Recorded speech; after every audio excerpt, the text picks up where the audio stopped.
যে কেউ কেউ এই কথা মনে করেন যে আমরা একটা সুষ্ঠু নির্বাচন করতে পারবো কিনা, এই কারণে কেউ কেউ পদত্যাগ করার মতো চিন্তা তার মধ্যে প্রকাশ পাচ্ছে। এই উদ্বেগ উৎকণ্ঠার জন্য শুধু প্রশাসন নয়, রাজনৈতিক দলের সহযোগিতা তার জন্য দায়ী বলে আমরা মনে করি। প্রীতি সমাবেশের সম্মানিত প্রধান অতিথি, বাংলাদেশ জামাত ইসলামীর সম্মানিত কেন্দ্রীয় নায়েবে আমির, আজকের অনুষ্ঠানের সম্মানিত প্রধান অতিথি, শ্রদ্ধাভাজন জননেতা, সাবেক এমপি, বাংলাদেশ ইসলামী ছাত্র শিবিরের সাবেক কেন্দ্রীয় সভাপতি, শ্রদ্ধাভাজন জননেতা জনাব ডক্টর সৈয়দ আবদুল্লাহ মোহাম্মদ তাহের, আজকের এই প্রোগ্রামের সম্মানিত বিশেষ অতিথি, বাংলাদেশ জামাত ইসলামী কেন্দ্রীয় নির্বাহী পরিষদের অন্যতম সদস্য, সংগ্রামী সহকারী সেক্রেটারি জেনারেল, বরিশাল অঞ্চলের সম্মানিত তত্ত্বাবধায়ক, আমাদের একান্ত শ্রদ্ধাভাজন জননেতা জনাব অ্যাডভোকেট মোয়াজ্জেম হোসেন হেলাল, বাংলাদেশ জামাত ইসলামীর পটুয়াখালী জেলার 4 আসনের সম্মানিত 3 জন অন্যান্য সংসদ সদস্য পদপ্রার্থী, উপস্থিত জামাত ইসলামী, ইসলামী ছাত্র শিবির সম্মানিত নেতৃবৃন্দ, উপস্থিত আজকের অনুষ্ঠানে সম্মানিত সুধীমণ্ডলী, বিশিষ্ট শিক্ষাবিদ, সাংবাদিক, লেখক, সাহিত্যিক, ওলামা ইকরাম, তরুণ যুব সমাজের প্রতিনিধিবৃন্দ, আমার সামনে উপস্থিত সম্মানিত পটুয়াখালী, ঢাকায় যারা অবস্থান করেন ঢাকাস্থ পটুয়াখালীবাসী, আসসালামু আলাইকুম ওয়া রাহমাতুল্লাহি ওয়া বারাকাতুহু। প্রধান অতিথি কিছুক্ষণের মধ্যে আমাদের সামনে গুরুত্বপূর্ণ বক্তব্য রাখবেন।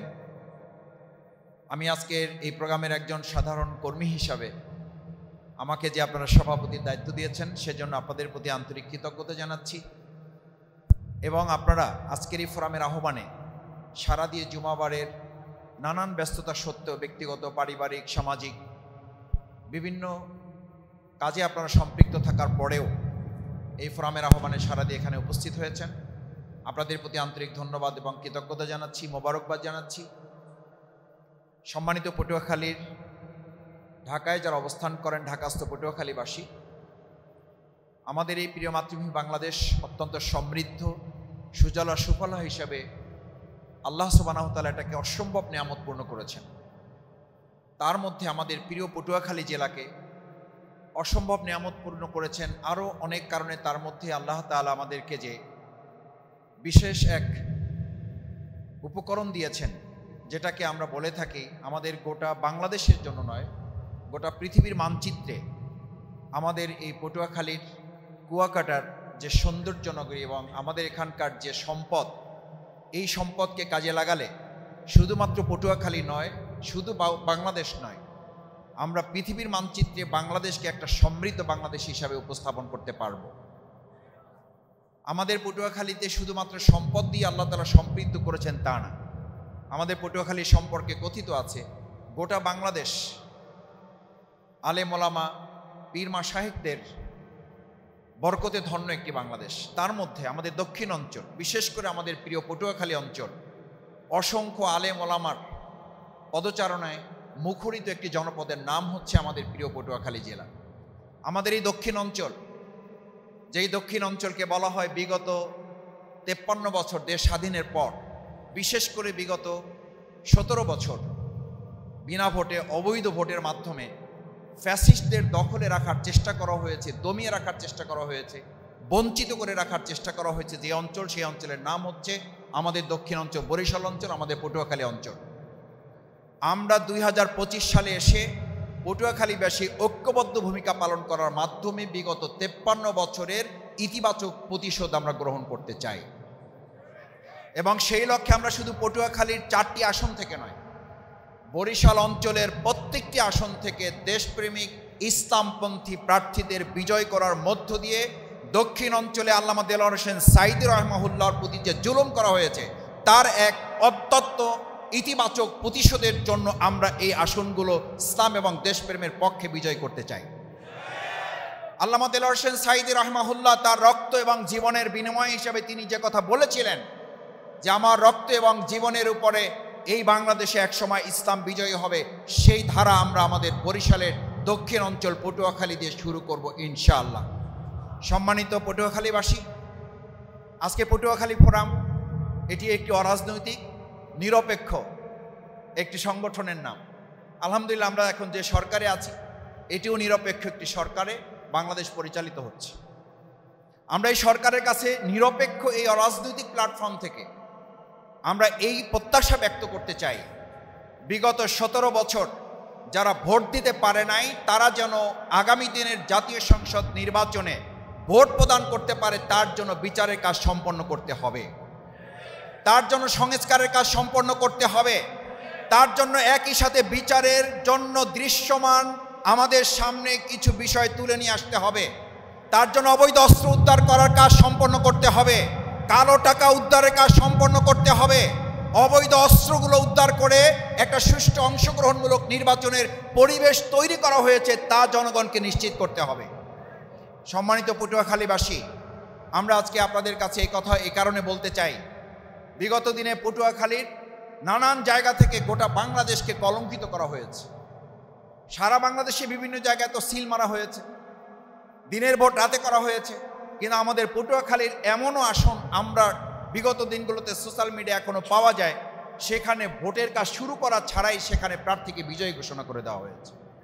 এই কলঙ্ক থেকে আগামী দিনে পটুয়াখালীকে মুক্ত করার জন্য আজকে পটুয়াখালীবাসীর কাছে জানতে চাই, আগামী দিনে যদি কোনো আবার নতুন ফ্যাসিস্ট কেউ যদি এই চিন্তা করে যে আমার ভোট আমি দেব, যাকে খুশি তাকে দেব, সৎ যোগ্য দক্ষ দেশপ্রেমিক যোগ্য নেতাকে দেব, এই জায়গায় যদি এসে কেউ বাদ সাধে, আমরা 2024-এর 5ই আগস্ট জীবন বাজি রেখেছি, আমাদের ছাত্র জনতা জীবন বাজি রেখেছে, ভোটের অধিকারের জন্য আগামী দিনে যদি প্রয়োজন হয় আমরা আবার জীবন বাজি রাখবো। আমাদের ভোট দিয়ে কাউকে সিনেমিনি খেলতে দেওয়া হবে না। আমরা সম্মানিত ভাইয়েরা, আমাদের সম্মানিত প্রধান অতিথি শুধুমাত্র বাংলাদেশ জামাত ইসলামী অথবা তিনি জাতীয় নেতার প্রতিনিধিত্বই করেন না, তিনি এই সরকারের বিভিন্ন পর্যায়ের গুরুত্বপূর্ণ ব্যক্তিবর্গকে গুরুত্বপূর্ণ নির্দেশনা পরামর্শ দিয়ে দেশ পরিচালনায় সহযোগিতা করেন। বিধায় প্রধান অতিথিকে সামনে রেখে আমরা অত্যন্ত বিনয়ের সাথে বলতে চাই, এখানে আপনারা সাক্ষী আছেন, আপনারা ভোটের কাজ করেন, আপনারা সুষ্ঠু একটা পরিবেশ নির্ধারণের জন্য কাজ করেন। আপনাদের কাছে কি এই তথ্য আছে না নাই যে এখনো আমরা যখন সাধারণ নাগরিকের কাছে আমাদের কথা তুলে ধরি তখন তারা এখন এই শঙ্কা প্রকাশ করে যে ভোট তো আমরা আপনাদেরকে দেব, কিন্তু ভোট যথাযথভাবে গণনা করে সুষ্ঠু নির্বাচন দিতে পারবেন কিনা আমরা এখনো গ্রামে গঞ্জে তা নিশ্চিত করতে পারি নাই। কারণ না পারার পিছনে দুটো গুরুত্বপূর্ণ ভূমিকা আমাদের কাছে প্রতীয়মান হয়েছে। বিগত সময় রাজনৈতিক দলের পরিচয় দিয়ে কেউ কেউ দখলদারিত্ব, চাঁদাবাজ এবং সন্ত্রাসী কর্মকাণ্ড করত, এখন পরিচয় ছাড়াই বিভিন্ন গ্রুপে বিভক্ত হয়ে চাঁদাবাজ এবং সন্ত্রাস কোনো সময়ের তুলনায় কয়েক গুণ বৃদ্ধি পাওয়ার কারণে আমাদের সাধারণ নাগরিকদের মধ্যে এই উদ্বেগ এবং উৎকণ্ঠা প্রকাশ পেয়েছে। আমরা বর্তমান সরকার এবং নির্বাচন কমিশনকে একটা কথা পরিষ্কার বলতে চাই, বিগত যে কোনো দিনের তুলনায় যদি আগামী দিনে একটা সুষ্ঠু নিরপেক্ষ অবাধ অংশগ্রহণমূলক নির্বাচন করতে না পারা যায় তাহলে এই দেশের কোনো একটা সরকার ব্যর্থ হবে না, কোনো রাজনৈতিক দল শুধুমাত্র ব্যর্থ হবে না, ব্যর্থ হবে আমার এই প্রিয় মাতৃভূমি বাংলাদেশ। সুতরাং আমরা যারা এখানে উপস্থিত আছি পটুয়াখালী ঢাকার বাসী, আমরা কি আমাদের বাংলাদেশকে ব্যর্থ হতে দিতে চাই? যদি না দিতে চাই তাহলে আমরা বর্তমান অন্তর্বর্তীকালীন সরকার, নির্বাচন কমিশনে যারা গুরুত্বপূর্ণ দায়িত্ব পালন করছেন, আমরা তাদের সাথে সহযোগিতার ভিত্তিতে সুষ্ঠু অবাধ নিরপেক্ষ অংশগ্রহণমূলক একটা নির্বাচনের মাধ্যমে আগামী দিনে জনগণের সরকার হবে। জনগণ যাদেরকে সমর্থন দিবে, জনগণ যাদেরকে মত দিবে, জনগণ যাদের পক্ষ নিবে, তারা যেন সুষ্ঠুভাবে স্বাধীনভাবে দুশ্চিন্তা উদ্বেগ উৎকণ্ঠা মুক্তভাবে তারা তাদের সমর্থন ব্যক্ত করতে পারে, সেটার পরিবেশ তৈরি করতে হবে। আমরা লক্ষ্য করছি, পত্রপত্রিকা আমরা দেখছি, আমরা আশ্চর্য এবং বিস্মিত হচ্ছি। আমরা আজকে উদ্বেগের কথা এই কারণে জানাচ্ছি যে আজকে আমরা লক্ষ্য করছি যে কেউ কেউ এই কথা মনে করেন যে আমরা একটা সুষ্ঠু নির্বাচন করতে পারবো কিনা, এই কারণে কেউ কেউ পদত্যাগ করার মতো চিন্তা তার মধ্যে প্রকাশ পাচ্ছে। এই উদ্বেগ উৎকণ্ঠার জন্য শুধু প্রশাসন নয়, রাজনৈতিক দলের সহযোগিতাও তার জন্য দায়ী বলে আমরা মনে করি। রাজনৈতিক দলগুলো যথাযথভাবে যদি এই বর্তমান সরকার নির্বাচন কমিশনকে সহযোগিতা করতে ব্যর্থ হয়, তাহলে ব্যর্থতার দায় শুধু প্রশাসন এবং নির্বাচন কমিশন নয়, রাজনৈতিক দল হিসাবে আমাদেরকে ব্যর্থতার দায় গ্রহণ করতে হবে। সেই জন্য আমি আশা করব রাজনৈতিক দলগুলো ঐক্যবদ্ধভাবে জনগণকে সাথে নিয়ে আগামী দিনে একটা সুষ্ঠু, সুন্দর, অবাধ এবং নিরপেক্ষ অংশগ্রহণমূলক নির্বাচন উপহার দেওয়ার জন্য আমাদের পটুয়াখালীবাসী আজকে এখানে যারা একত্রিত হয়েছেন আমরা ভূমিকা পালন করব ইনশাআল্লাহ। সম্মানিত ভাই এবং বন্ধুগণ, আসুন আমাদের প্রিয় পটুয়াখালীর সবচেয়ে গুরুত্বপূর্ণ, আপনারা জানেন প্রায় 20 লক্ষ মানুষের দাবি আমাদের বগা সেতু। আলহামদুলিল্লাহ আমরা উপদেষ্টা মহোদয়ের সাথে দেখা করেছি, তিনি আশ্বস্ত করেছেন আমাদের সেতু নির্মাণের কাজ সম্পন্ন হবে। আমরা তাকে কথা অনুরোধ করেছি আমাদের সেতু ফার্স্ট প্রায়োরিটি, সেকেন্ড প্রায়োরিটি আমার কাছে জানতে চেয়েছেন। উনি বলেছেন সেকেন্ড প্রায়োরিটি কি? আমি বলেছি আমার সেকেন্ড এবং ফার্স্ট না, আমার সবগুলোই গুরুত্বপূর্ণ। আমার কুয়াকাটা পর্যন্ত 6 লেনের রাস্তা না করে দিলে এখানে প্রতিদিন দুর্ঘটনা ঘটছে এবং আমাদের এই সেতু হওয়ার পর যে কার্যক্রমটি আমাদের পরিচালিত হওয়া দরকার এটা বাধাগ্রস্ত হচ্ছে। আলহামদুলিল্লাহ উনি এটাও নোট করে নিয়েছেন এবং আশা করছি কম সময়ের মধ্যে আমাদের পটুয়াখালী পর্যন্ত কার্যক্রম 6 লেনে পরিণত হবে। আমরা আগামী দিনে জনপ্রতিনিধিত্ব এমনভাবে নির্বাচন করতে চাই, শুধু রাস্তা, কালভার্ট আর ব্রিজ নয়, প্রত্যেক নাগরিকের অধিকার আমরা তাদের কাছে ফিরিয়ে দেব ইনশাআল্লাহ। সেই প্রত্যাশা ব্যক্ত করে আমরা যেহেতু প্রধান অতিথির বক্তব্য শুনবো, তিনি নির্দেশনামূলক কথা বলবেন, সেই পর্যন্ত আপনারা সবাই ধৈর্য ধরে এখানে অপেক্ষা করবেন এবং প্রোগ্রাম শেষ করে আমরা এখান থেকে বিদায় নেব। যারা কষ্ট করে এই আয়োজন করেছেন, শ্রম দিয়েছেন, উপস্থিত হয়ে আমাদের প্রোগ্রামকে সফল করার জন্য ভূমিকা রেখেছেন, তাদের সবাইকে, বিশেষ করে আমাদের সাংবাদিক বন্ধুগণ, আমাদের সুধীমণ্ডলী, আমাদের অন্যান্য আইন শৃঙ্খলার নিয়োজিত সদস্যবৃন্দ, সবাইকে আন্তরিক ধন্যবাদ, কৃতজ্ঞতা জানিয়ে আমার কথা শেষ করছি। আল্লাহ হাফেজ। বাংলাদেশ জিন্দাবাদ, পটুয়াখালী ফ্রম জিন্দাবাদ। মাসুদ ভাইয়ের আগমন, মাসুদ ভাইয়ের আগমন, নারায়ে তাকবীর। সম্মানিত উপস্থিতি, ইতিমধ্যেই আমাদের মাঝে এসে উপস্থিত হয়েছেন পটুয়াখালী জেলা ফোরামের সম্মানিত সভাপতি, বিশিষ্ট ইসলামী চিন্তাবিদ, রাজনীতিবিদ, তুখোর নেতা, ইসলামী আন্দোলনের বর্তমান প্রেক্ষাপটে আমরা যাকে তরুণ বক্তা হিসেবে জানি, শহীদি কাফেলা বাংলাদেশ ইসলামী ছাত্র শিবিরের সাবেক কেন্দ্রীয় সভাপতি